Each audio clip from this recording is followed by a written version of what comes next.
Have you ever walked around in big cities, large neighborhoods, or even seen just buildings on sides of the road that just make you think, wow, that's amazing? Now, I have another question for you. Have you ever heard of the name Frank Lloyd Wright? Now, to some, it might sound unfamiliar, but to a good amount of people, it's a pretty common name, at least in the world of architecture. So, today, I'm here to talk to you about the amazing world of organic architecture by Frank Lloyd Wright. But first, let's get a little bit of history about him. In 1867, Frank Lloyd Wright was born in Richland Center, Wisconsin.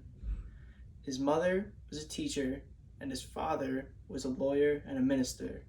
Now, not much is known about him for his early childhood or his middle teenage years, but we do know a little bit about his college years in his late 20s.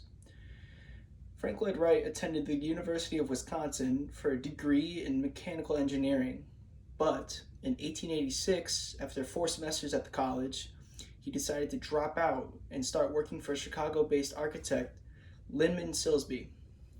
Now, he didn't last very long at this job, so in 1887, he decided to move jobs over to architects Louis Sullivan and Dankmar Adler.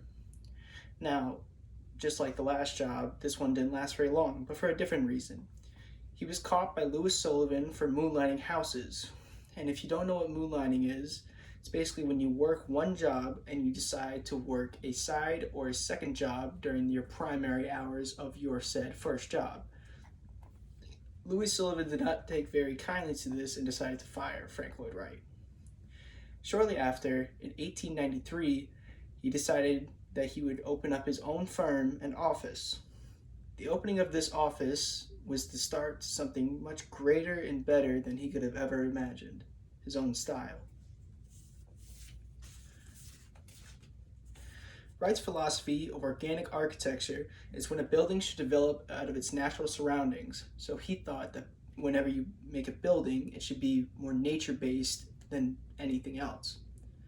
He believed that harmony could come between man-made buildings and nature by integrating the buildings and the surroundings seamlessly. One of his main objectives was to not harm nature with his designs. What makes his design so unique and special is the natural ornamentation of his homes. Natural ornamentation is when, instead of having paintings and sculptures around the house, you're more likely to find carvings in the stone pillars of the walls or colorings in the windows all around the house to give more natural feelings. Architects like Frank Lloyd Wright have influenced this style. Some of these include Louis Sullivan, Ettore Gaudi, and Rudolf Steiner.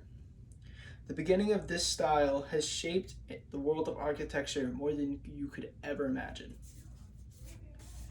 Frank Lloyd Wright has influenced today's world by giving us prairie style, textile style, organic style, and Usonian style.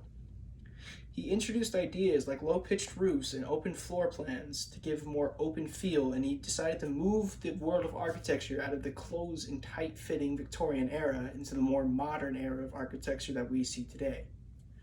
So now, every time you go out and you look around, look at the buildings around you and see how you can identify them and maybe identify how you feel about them.